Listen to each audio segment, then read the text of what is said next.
Okay, I've invited your mum up, and she can stay off camera. She can accept it if she wants to. Um, you should be able to see it on your screen, Dion, where it says, "Do you want to go live?" Oh, there we go. Can you hear, Mum? I can hear, yeah. Okay. Okay, so just to introduce everyone, this is Ash, which is Josh's sister, and Dion is Josh's mum. So do you guys just want to start by telling us like who Josh was, like what he was like what he was like growing up, like what he's like as a brother and a son? I'll let you start first, Mum. No, you can. Okay, take a deep breath. Josh was just a lovable rogue. He was harmless. Yeah. He was very bubbly. He was friends with everybody. He was very vulnerable. He'd make friends with anybody. If he did saw bad or good in them, he'd still make friends with everybody. Okay. And would you say Mum? he was a very like trusting person, like trusted everyone? Yeah, 100%. Yeah. Yeah. Okay. He would just be friends with anybody. Okay. And you said like he had been doing some holidays by himself. This wasn't his first one. Was he a little bit of a loner where he just went and did, like he was always by himself, or no, he was just confident on his own or with people? Have a lot of friends, but he just liked to travel. So like Josh's thing was he'd like to go and watch the football in the pub. Yeah. He'd travel to different countries to do. So he would go away with friends, but he would also go away on himself as well. Okay. So he was like quite self-sufficient then. He literally just he could go on holiday, make all his plans and do it all by himself. He was in Benidorm like earlier on in the year last year as well with his friend. Okay. Okay. And how long in advance did Josh book this holiday to Lloret de Mar in Spain? About 6 months. Okay, so it was all really well prepared. It wasn't last minute. It wasn't a surprise. Like he had planned and paid for it in advance. Oh yeah, he planned everything in advance. He knew where he was going, what he was going to see, where he was going to go to. He planned all his spending money. He planned everything really. Okay, so we know this wasn't, and that's for the people who have messaged me and said like, was this last minute? Could someone have talked him into it? It wasn't. It was a planned and paid for holiday that he was expecting to go on. So what was, if you don't mind me asking, I know this might be a little bit emotional, but what was your last kind of interaction with Josh, like it before he left for holiday? He asked me to go down to his flat. Yeah. Just take a deep breath, Mum. I'm so sorry.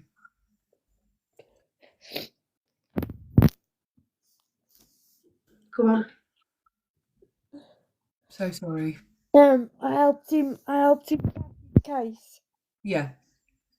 And he stayed at our house for 2 days before he went. He said, "Mum, can I stop at yours? A case at yours?" I said, "Yes, no problem." So he stayed with us for 2 days. We dropped him in the morning at the train station. Okay. Oh, bless him. Okay, so so he left then, and we know that he had booked even his transport beforehand, how to get to the hotel. He'd booked the taxi. Yeah, he didn't want to wait for the coaches take so long. He didn't want to wait to get there. He said he wanted to just get there. Okay. So what do you guys know of his travel and his arrival in Spain?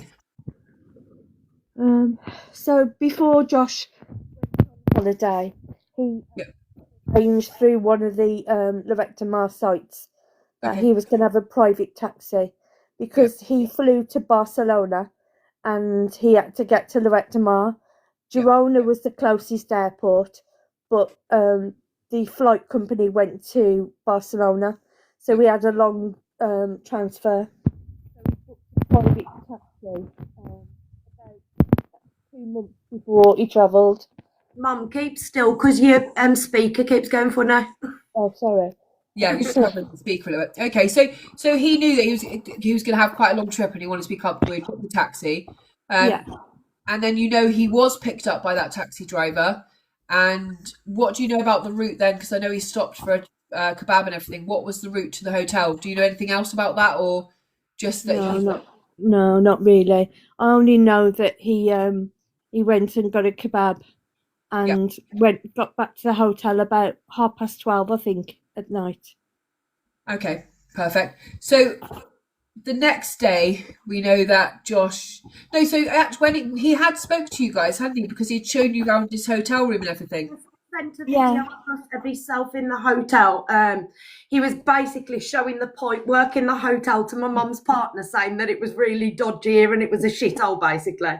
I remember you've shown me some of the video, and I remember him just like it's such a normal video of like when we get somewhere and we reach out to our mums and we're like, look at the curtains and look at the. It's just like such a like I've got here. This is where I'm going. He's smiling, like not knowing Yeah. that days later he's going to end up dead. Yeah, he was. You could tell he's like always smiling, really happy, and he's just kind of having a little bit of a piss take around the room about where he's staying. So when, as far as you guys know, did you hear from him that you obviously heard he'd arrived safely? He showed you around the room, and then what do you hear next from Josh, or do you not? So there was nothing from when he was in the hotel other than the video. But then when he left the hotel, he phoned my mum's partner and he sent a message saying I've fucked up good and proper, and he also tried to call me, but at this point it was 7 minutes after he left the hotel, so we believe he would have been in a car. Yeah. Or he would have met somebody and thought, oh, I shouldn't have met that person, like something's going to happen. So he knew that something was going to happen. Because we did, when I first spoke to you, I said that, didn't I? I said to you, like, he must have left, got into a vehicle, and instantly have thought, I fucked up here. Like, I've trusted the wrong person in this vehicle. Yeah. So in the last kind of couple of days, we've heard about the phone records. Can you explain them to us, Ash? Like, what we know now about his contact with people? We've had Josh's itemised bill, which tells us when he was in Spain who he actually spoke to. Yeah.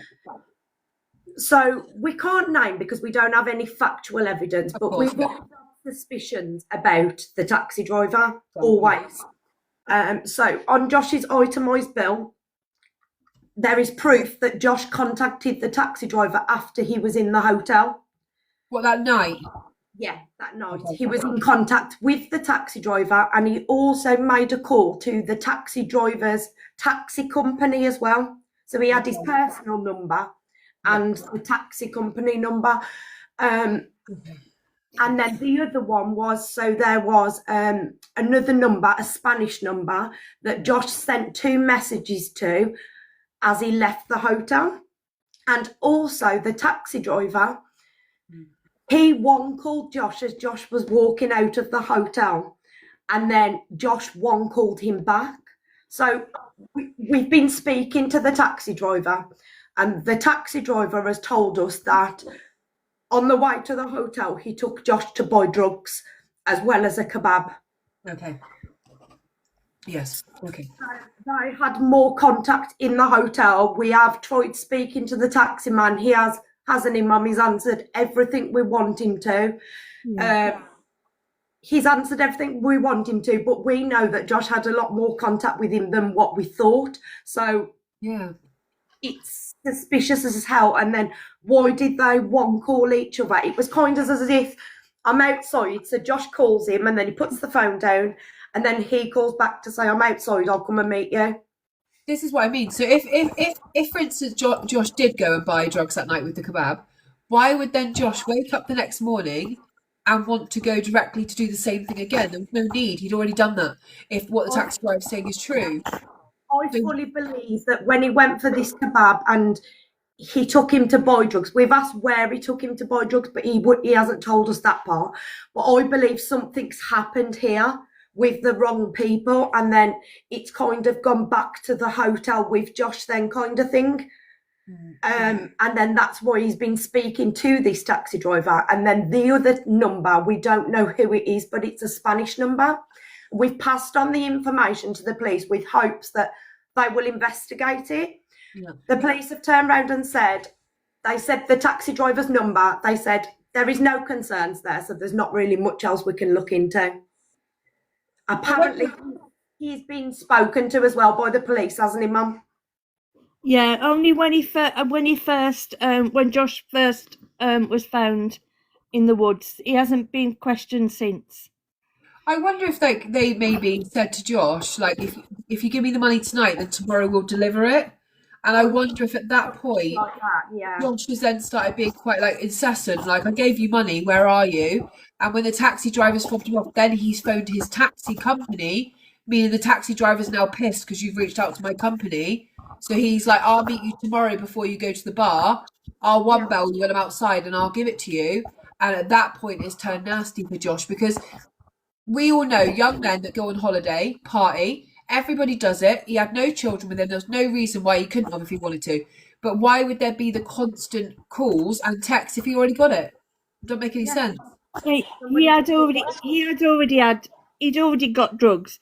We could tell by the messages in the night that he had got drugs. Yeah. So we already knew that he had got some because Josh's message was different. Okay. When he yeah, but it never made him a bad person. Look, it never made him a bad person. No, he was very, very, very easygoing, gullible, almost very vulnerable to people, really, because he thought everyone was his friend. I think nobody is going to judge Josh for that. Like, he's on holiday. He's let his hair down. A lot of people do exactly the same thing. It doesn't mean that in any way he deserved what happened afterwards. And it just gives us a few more bits of the keys to the puzzle to kind of be able to think, what could they have called him about? What could they have wanted to speak to him about? Like, was it something where he did do some drugs that night, but he wasn't happy with what he had, where he said to the guy, like, I think you've ripped me off. Like, this was rubbish. He wouldn't even do that, though. That's the thing. He wouldn't, okay. He would have just done. He wasn't. In the arse, and he has probably messaged him a lot of times saying this and this. He's a pain in the arse. Okay. But we don't know, obviously, what the messages say or anything because the investigation's been closed. We can't get the messages. Yeah. But the Spanish number that he texts, which isn't that taxi driver, it's the other one. He texts them twice as he left, and then, like I say, as he left the hotel, and then 7 minutes later he tried to call me, and call my mum's partner, and then text saying I fucked up good and proper. So to us, we know that he was worried. Whatever was going to happen, he was worried. He could have been demanded to get out his hotel, and Josh would have gone. Yeah. If it was me, I'd put up a fight. Josh wouldn't know how to put up a fight. Yeah. There's definitely something that's happened in that morning in the lead up to him feeling like he's just going to meet somebody quickly before he goes on about the rest of his day to go and watch the match, where he's then got into a vehicle and instantly thought to himself, like, oh my God, I fucked up here. And he wouldn't fight, would he, Ash? No, he wouldn't fight. He wouldn't have a bone in. I've stood in front of full-grown men for Josh. He wouldn't have a bone in him to fight anybody or to get himself out of trouble, would he? No. Oh, he's on the phone. I didn't bring him up.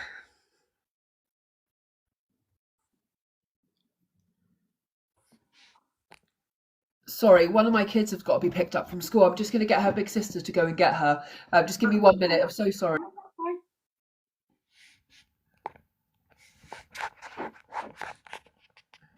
Oh, thank you, everybody in the comments.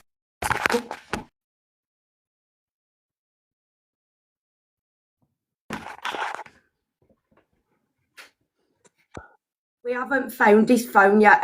His phone's never been found. But since Josh died, his phone has been on twice, hasn't it, Mum? Yeah, it has. Yeah. I'm reading the comments. Thank you so much, everybody.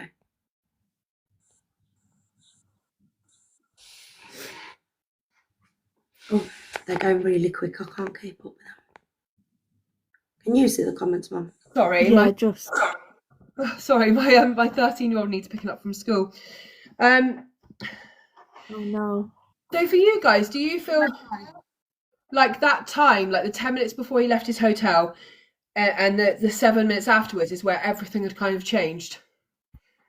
Yeah, well, it must have done, really, because I can't imagine why he would have left his door key on the bed either. Yeah. This is what I'm wondering about. Did he feel? He was in a rush to get out. No, Yeah, I I feel feel like like he couldn't go back. I feel like he knew he wouldn't be able to go back for some reason. I wonder if he was worried about the people he was meeting, where he didn't want to give them access to his hotel room or his passport. So he was just like, I'll leave that. I can ask the reception later on, but I already don't trust them, and I've got my phone and money on me. I certainly don't want to give them access to my like how I'm going to get home. Maybe. Yeah, maybe.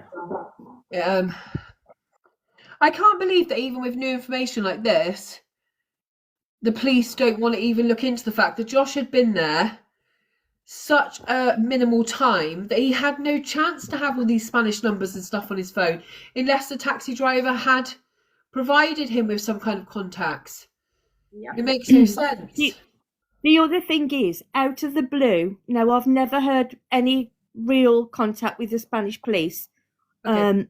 Out of the blue, they rang me up and asked me for Josh's IEMI number for his phone. Yeah. And I was very shocked, thinking, oh my God, maybe they're doing something with it and they're trying to find out where his phone is. Or maybe they found a phone. Yeah. But then Which led me into giving them the information from Josh's itemised bill. Yeah. This is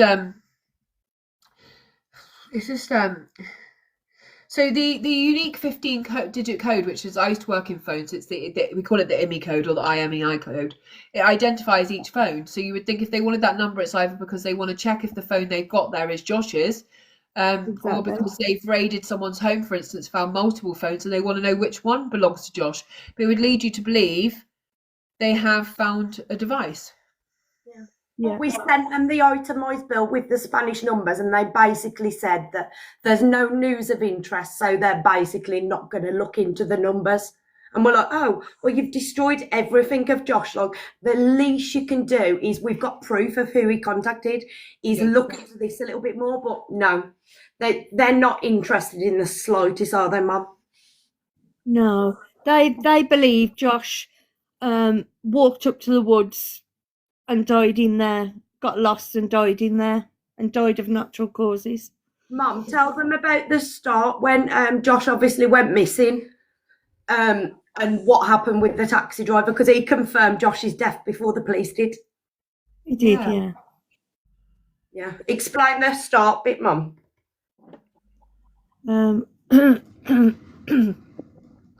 So when Josh went missing, I knew something was instantly wrong when he hadn't called on that Saturday morning. Well, after them calls and them texts, I knew something was desperately wrong. And I reached out and found the taxi driver. Because you remembered that he'd mentioned him, didn't you, and said he got him off Facebook. Yeah, so I found the taxi driver and asked him, and said he'd gone missing, and they registered him as a missing person. Okay. But I can't remember what he wants. I think his wording to you about, like, yeah, I think it is Josh and I think it's natural causes. Like, how would he know if he hadn't laid eyes on Josh, if he didn't know he had no injury, if he'd never seen him? On the message, this was before we found out, because it was circling on social media that a body had been found. We hadn't been told by the police, but the taxi driver reached out to Mum and said to Mum, I believe they found Josh. It seems he wandered into the woods and died of natural causes. That was his message. And I hadn't even heard from the police by that time. She hadn't heard from anybody. It feels like so much of a bigger deal now. Now we know some of the information. It feels like there's some underground kind of network of people who are like passing around tourists for robbery, potential drug meetings that are then robbing people, that the police are covering what's happening. It feels like there's a lot of stuff. I believe that they're all connected as well, like with Brett's and Nathan's death and things like that. I think that because these people aren't being arrested for what they've actually done, like they could be still going on and killing more people and nobody would know. Exactly.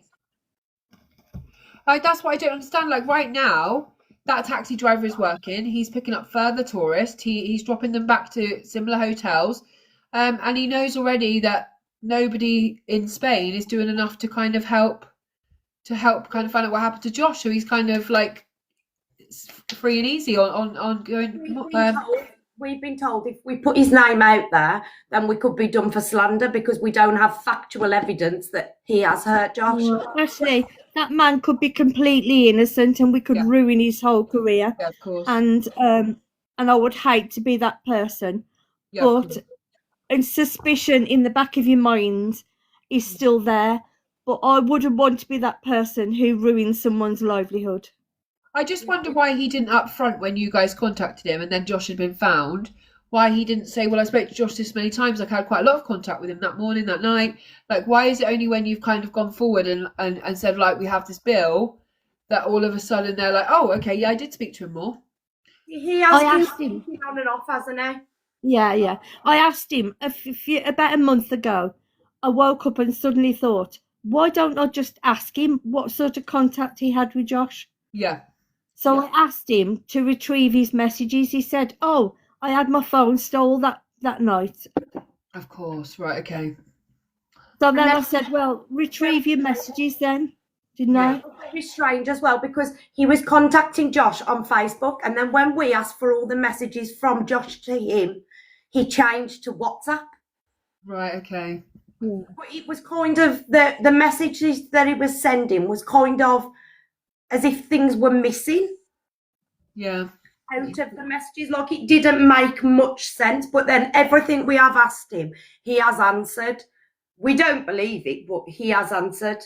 It seems like he's quite skilled at this. Like he, like even things like, oh, you want to see my messages? My phone was stolen. Like, what a coincidence in the grand scheme. And also, he offered to pick me and my partner up when we went out to look for Josh, and he did come to fetch us and wouldn't have the money either. Guilt. He was, and what did he say, Mum, in the taxi, when you got in the taxi? He said, I really liked him. He said, we really got on. He was a really nice person. He said, I was going to take him to a party. Take him to a party?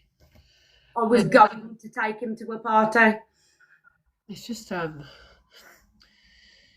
It's just so, everything's so suspicious with him. 100%. How did you get the itemised bill of Josh's phone? Through the company? Oh, yeah.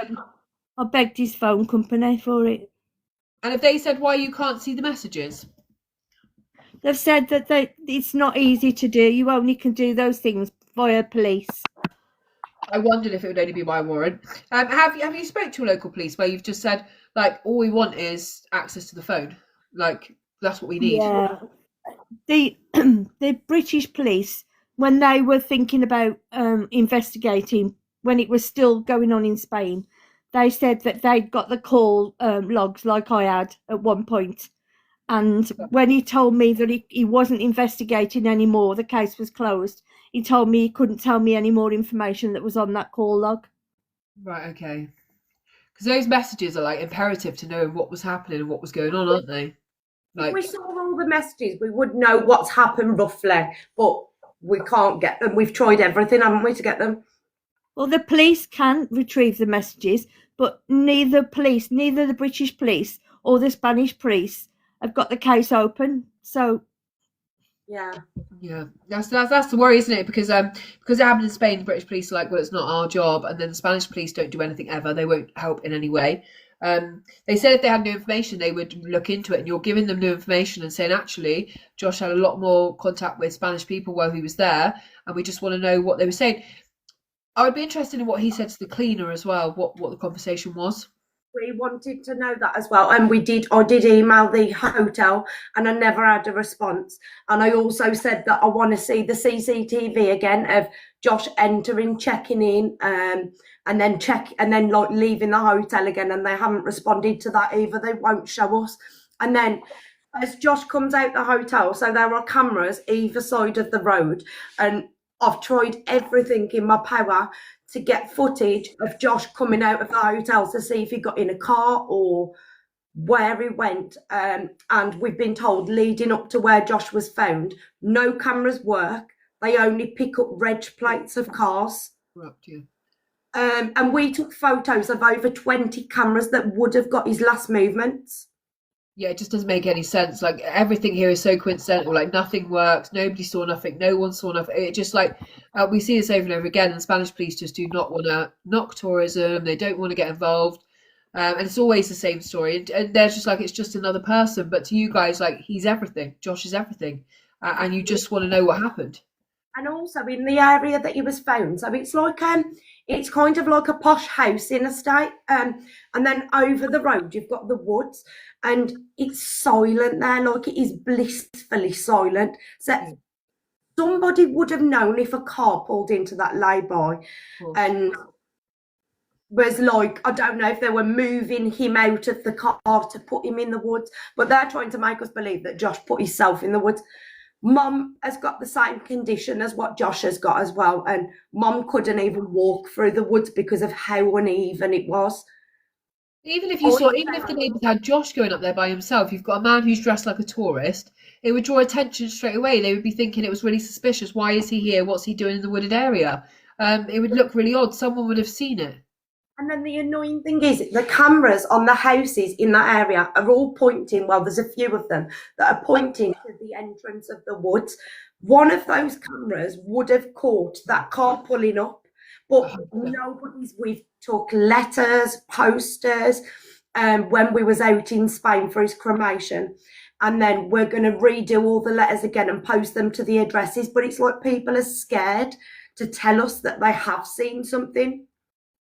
That's what I would aim for now, is anonymous tips, maybe anonymous tips or footage from them, and just explain, like, from a family, like, all we want is answers, like that's all.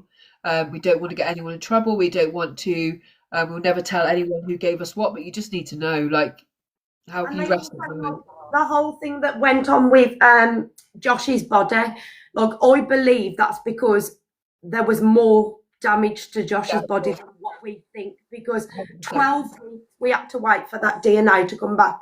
12 weeks, and then because the DNA hadn't come back in those 12 weeks, we were then forced into a cremation in Spain. And by the point we got to the cremation in Spain, because there was no way of bringing him back home, by the time we got, when we was in the cremation, I said to the people, I said, I want to see his body before you cremate him so I know it's him.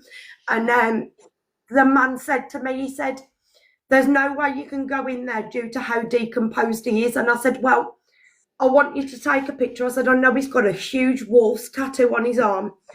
I want you to take a picture of his arm and show me so I know it's Josh before you cremate him.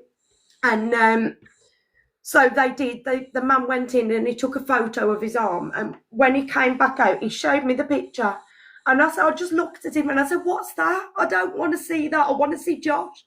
And he said, that is Josh. He said, I'm so sorry. He said, so basically he had no skin at the point we cremated him. And he had maggots crawling all over him. And all that is because the Spanish authorities knew from the start that we wanted Josh we wanted Josh brought home, we wanted him repatriated and brought home to obviously get a second autopsy. But they didn't. They used waiting for the DNA. Never let Mum see him, so none of us have ever seen Josh since he passed, never. And then the cremation, so I realised it was him because the hexagon of the wolf's head on his arm had linked underneath his skin. So I could see that was him. And I wish I never saw it. Mum and Dad didn't want to because of how heartbreaking it would be. But I needed to do it to know that was Josh. And it was honestly the most horrific thing I've ever seen. How a body can be left in that state of decomposing is horrendous. And the state that his body was in, there is no way we would ever find a mark on him or anything. And I feel like that was all done to cover up what's happened. Because I know they say not to believe in mediums and things, but every medium that I have seen, it's a hell of a lot more disturbing, his cause of death, to what were being made out. And then also they destroyed his clothes. So we asked for his clothes back that he was found in. They destroyed those as well. 48 hours he was found. 48, he was dead for 48 hours when he was found. Yeah. So on the Spanish website, on one of the Spanish websites and on the UK website, it says it normally takes 4 to 7 days to get DNA on a dead person to identify them to a family. So the kind of national average is 4 to 5 days, but it can take 4 to 7. So I wonder why they would make you wait 12 weeks unless they had to wait until Josh was severely decomposed to be pushed into. The most annoying thing about it is because Josh isn't a criminal and he didn't have his fingerprints registered on a database. That's why then they had to go through the DNA route. But we did everything to try and speed up the DNA process, and they told us that you can't rush science. It can't be rushed. And then I think it was about week 11, the BBC, because I did an interview for the BBC, and they reached out to the Spanish authorities, and like that, it was back. His DNA was back just like that. So it's a really quick process. So especially when they've got your mum there and they've got Josh there, and they just need to do a quick comparison. It should take, at the very maximum, it should take 16 days, and that's if you have to use hair with a full root because you don't have access to blood, etc. So it doesn't make any sense. They did that to cover up exactly what happened, because they knew if you managed to leave Spain with Josh, the first thing your family would have wanted was a Home Office pathologist to have a look at his body. And to me, they completely wanted to leave you in a situation where you couldn't see the injury after the fact. It makes no sense. With Mum, they said,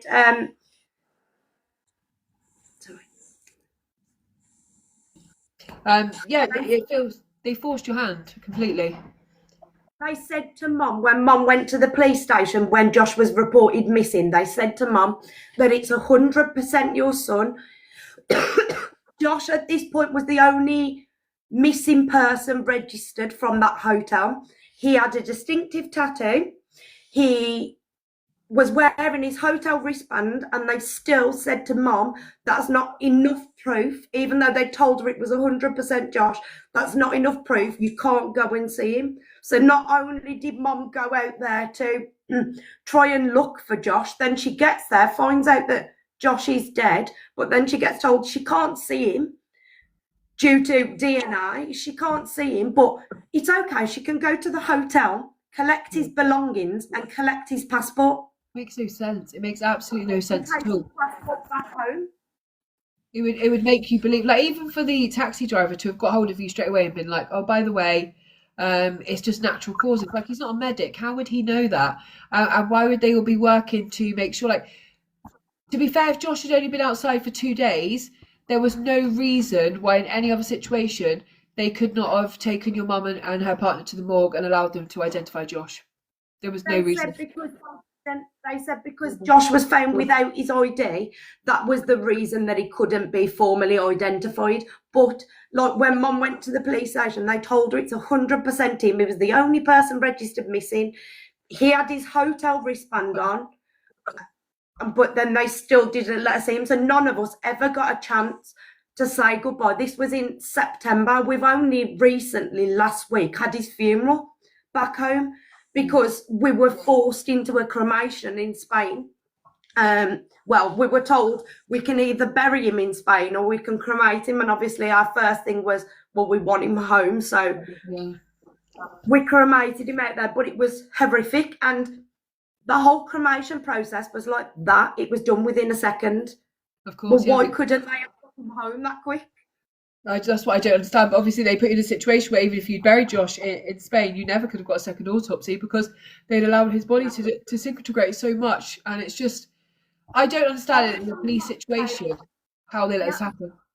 I don't know how they can't be held accountable for 100%. Knowing that the family wanted Josh embalming and repatriating, but they left him get to the point that he was in a medical centre, wasn't he, Mum? Yeah. He was in a medical centre. They didn't do anything they were meant to store the body correctly. And then to the point where we got to the cremation and he didn't have an inch of skin on him. So he was unrecognisable. They told me unless we agreed to the cremation or the burial that he wouldn't be released from this medical centre. Yes. I can't even understand like how in a medical centre you would have allowed a body to get to that situation with maggots and things and allow that to happen. Why was he not stored in a refrigerated room? Why was he not embalmed so that one day, until they identified him, they hadn't started an investigation. So at that point, they didn't know what had happened to Josh. It's horrific. One thing I want to make sure of this year is that they're held accountable for letting him rot like that, because it is disgusting. I don't know how we'll ever do it, but they need to be held accountable for letting a body to get to that point. When they've shown us nothing, have they, Mum? They've been awful. We're a grieving family who just wanted to give him a kiss and say goodbye to him, and we were never ever given that opportunity, ever. I mean, And then they must have taken photos at the scene when they found him, etc., which he would still look like Josh. So we've spoken to Sandra and Nathan's mum about this, and they said that they've never still seen the photos of the boys. Right. So I think that's going to be a fight. Our next step now is to get a solicitor to take the itemised bill and put it forward to the Spanish police, because we sent them that itemised bill thinking that they would investigate the numbers, but because they've told us they're not going to, we're not trusting them with anything at all now. We're going to make sure we have the protection of a solicitor to go forward with anything now. I think it's just in the future, maybe looking into like a GoFundMe or something for a private detective and get someone to actually go out there and touch base with this taxi driver, kind of even in a similar situation to Josh, to see what the circumstances out there. And we did all the GoFundMe thing. Josh's friends had set up a GoFundMe which helped us with the cremation out in Spain and the funeral and all them things, and it was amazing, wasn't it, Mum? We had so much support, and we feel like we should never ask again now because we had so much support. Well, I do think it comes to the fact, well, obviously Josh 100% deserves justice, but how many other lives are we going to save if we get to what happened to him and manage to protect other people? Because right now these criminals are still out there and they're targeting British tourists. Yeah, 100%. And we like, obviously, because I keep seeing mediums just for a little bit of comfort, and we keep getting told that until something is done, that this is going to keep happening. So more British lads are going to keep losing their lives. And I do believe in it. I do really believe that it is going to keep happening. And all he wants... Yeah. Sorry, you don't need a media to tell you that, Ashley. It's happening all the while. But Nathan was very similar circumstances to Josh.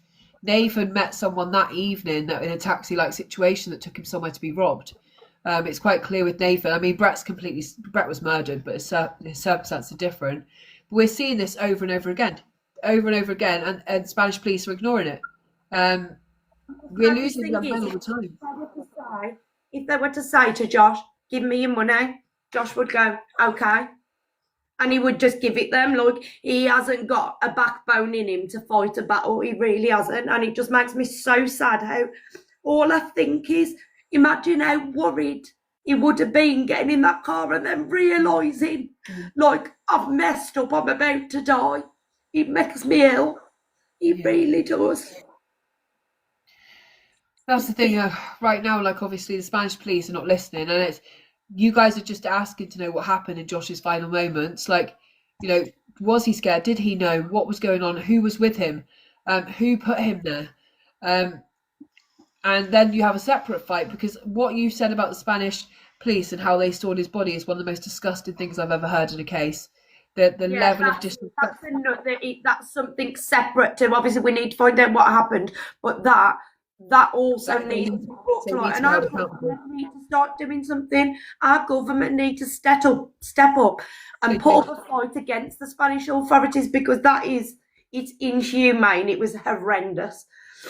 That to me is that you have a real fight on your hands there, but you should be able to get justice there. I mean, how can they? We all say, like, respect the dead and all of that, and how do you allow that to happen to somebody who came to your country, paid to come to your country, and should have been protected? And even after you found his body, you further caused him pain. Like, you further disrespected his remains. Like, what they did was disgusting. The only reason for that to happen is if they were protecting somebody else and they didn't want Josh to ever be able to have his injuries noted, that how he had died, the cause of death. because even before you cremated him, who could have told at that point? We still do believe it was murder. We don't think it's anything other than murder. He wouldn't have 100% on himself unless he was running and he was hiding. But then the area where it was in, there's no way he would have run through there. He would have tried to go into a house or something to get help. He wouldn't have run through the woods. That's the thing. If even that part was a thing, if Josh had ran down that area because he thought, look, I'm going to be well covered there, at some point he would have come back out. Like you would have waited till darkness or later on, and you would have come back out. You wouldn't have just laid there and died. It doesn't make sense. It's impossible to just lay there and wait to die. Josh was a real people person, and if he could run along the road and find someone or knock someone's door and ask them, he would have. Yeah. And the whole time he was in there, he would have been able to see the housing estate and think, oh, once it gets dark, I'm going to knock on that door and I'm going to phone the Spanish police. Like, it doesn't make any sense what they're saying. And why would he just drop dead from sudden death or medical issues when he didn't have any? And in those woods as well, if you were going to hide a body, it would be the perfect place because they were that overgrown. It was unbelievable. But then all I think to myself is we constantly say, like, was he dead or was he really unwell when he was dropped there? And like, I just keep thinking, like, he would have been terrified if he was just unwell and he was put in the woods. And all I pray is that it was a quick death and it wasn't like he didn't struggle. But I really, really do feel like it's a lot more horrific than what we think it is, what's happened. Because why would he text saying, I fucked up good and proper? He knew he was going to die. I do. I personally think Josh was deceased before he was placed there. I don't know if that's comfort or not, but why would they leave somebody who could just get up and walk away from there? And then he was going to tell the story. So to me, that lay-by nearby is the perfect place for two people to get out and just take Josh in far enough that you couldn't see him from the road. But it was only a very small amount of space that, like, it wouldn't have taken a lot of effort. I don't see Josh being alive at that point, because if they thought we could just walk out there and tell what we did, then it was very unlikely they were going to do that. Yeah, he would have 100% taken more than one person to carry him because of how uneven it was. And he was kind of found, so there was like a ditch in the ground, and then it was all rubble all over the ditch, and he was found in the ditch. So as though he'd been covered by some things. And also, they're saying that his death wasn't suspicious. He left with his phone, his money, and his bank card. His body was found without all of them. That's what I mean. Like, his phone has never been recovered. If a man walks into the woods and just passes out and then never wakes up, he would still have everything in his pockets that was still in his pockets. You said before, and you've shown me actual proof, that some of the messages his friends have sent saying they miss him, etc., have 2 blue ticks. Somebody has read the messages.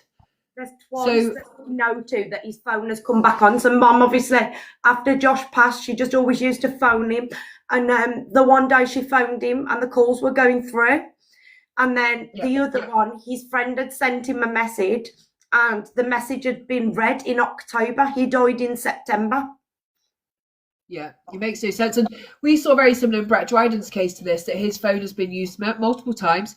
And you can even see it moving around the travelling site in Spain. And they still say to his mum, we're not going to go look for the phone. Yeah. Even though it would prove who was last with him. And it's crazy because we're going to have to wait now a year for the autopsy and the toxicology to come back.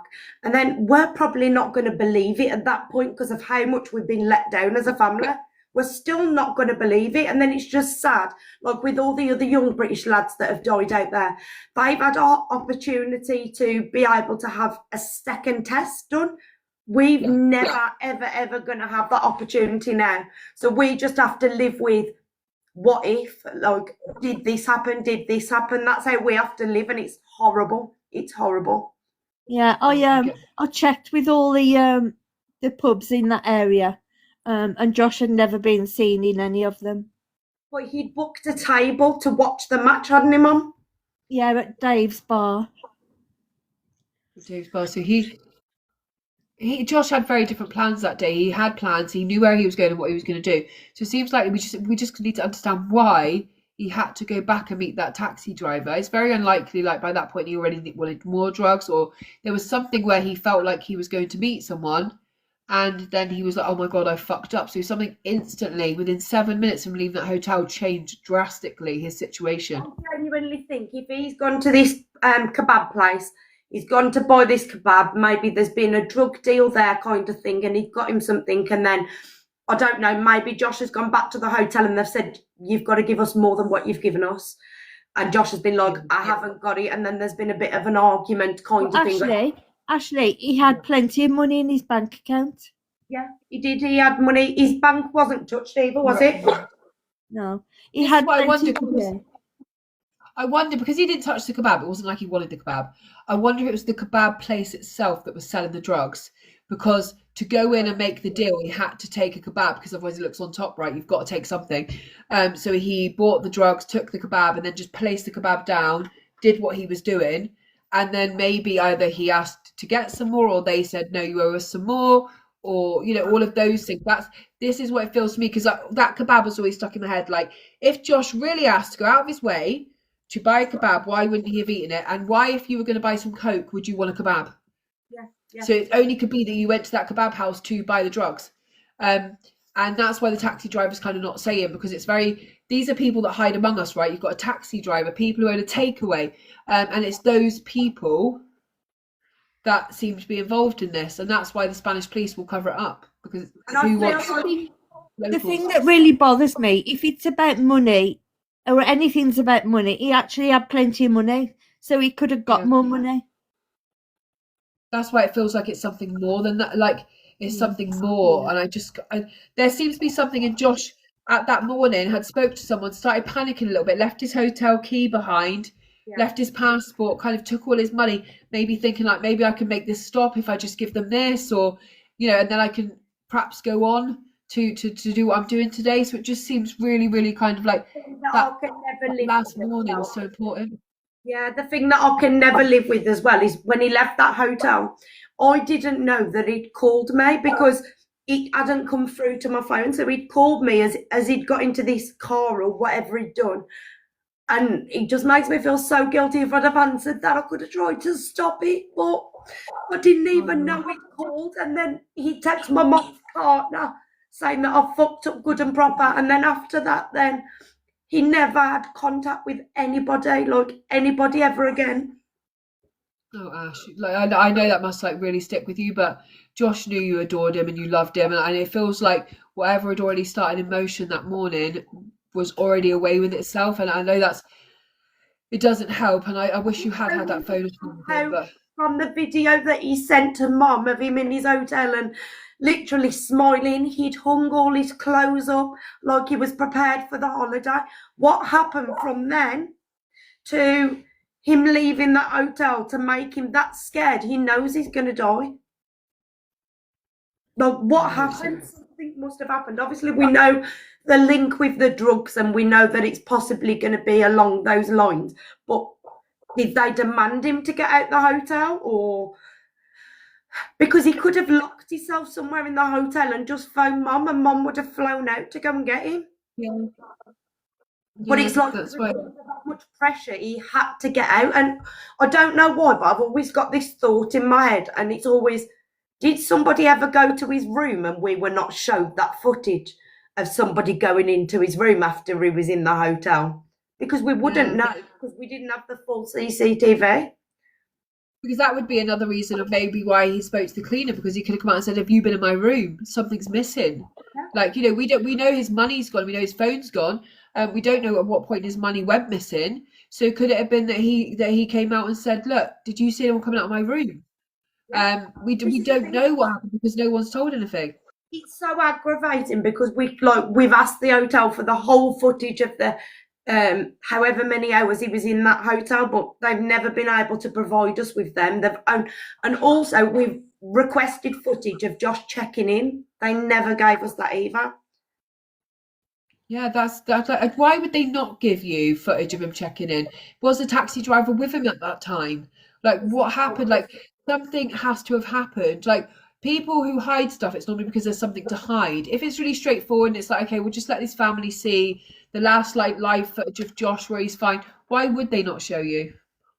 Yeah, it's exactly that. And then it's just like the area that he was found. Like, there's Josh obviously had CMT as well, so he struggled with his walking. And we did, when we went out for the cremation, we did the walk up to where Josh's body was found. And there's no way he would have, like, so you've got his hotel in the middle, then in that direction is all the bars, and then his body was 25 minutes in that direction in the middle of the woods. It just makes no sense. And the biggest thing is, it's the only place that has a lay-by. It's the only lay-by in the area where a car would back in. Yeah, it seems like the only people that know about that area is if they were the ones using it for like a dumping ground or they'd taken people there before. We know these people that operate like on robbing tourists and stuff, they normally take them to somewhere that's quite confusing. It's away from the pubs, the lights and everything else. So you feel disorientated, you feel scared, you're surrounded by places you don't know. We think the same happened to Nathan. Like, he was supposed to be taken here and he was taken right up through the dark, a place he would never have gone himself. It makes no sense. We also think as well, like, if he had taken cocaine, maybe it could have been laced with something, and then he was very disorientated and he didn't know what was going on. Yeah, 100%. But then you said you guys had spoke to him and had messages. So when you say you could tell he had taken drugs, was he like, how bad was it? Was he just jovial? Was he awake extra late, or was he saying stuff that didn't make any sense at all? He was messaging in the night, which means that he's probably doing cocaine. Yeah. So Okay, by the so morning, the messages were normal. So I knew that he was fine by the morning. Okay, that's fine. I just wondered if it what you meant, because obviously it could be different things, but you just meant it was late. Yeah, so we've obviously got some major questions that we've got. We need to know what was said to the cleaner, what was said in the messages to the taxi driver, why they would have met Josh the next morning, what car he got into last. We still need help from locals and people who've been on holiday there to say what they saw and what kind of experiences they've had before. You said you're going to start doing lives this week, Ash, aren't you? Next week, yeah, I'm going to try and do them. Yeah. Okay. I think this will give me a little bit more confidence doing it now. I honestly believe that the only way we're going to find out is by someone's conscience. Yeah. Yes. I think eventually, and I know right now you don't want to do this, but eventually it is going to be bringing the taxi driver into it to see who else has had experiences with that taxi driver.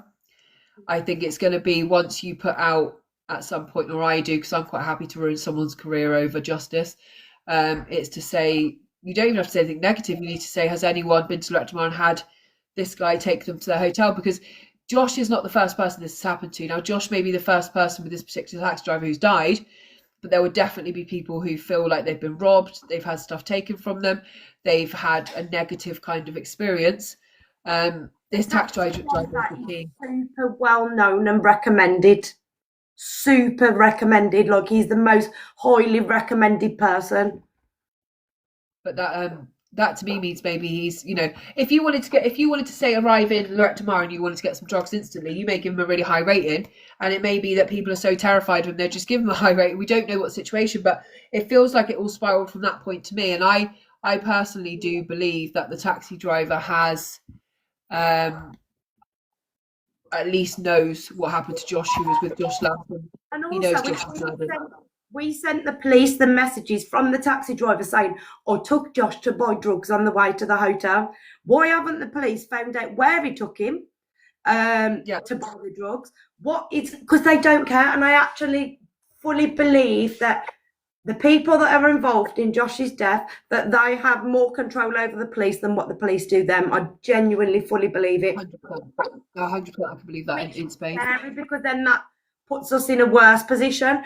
But then I said to Mum, even if we was to put a reward out for somebody coming forward, I don't think they technically would if they've been told by these people they've got to keep quiet.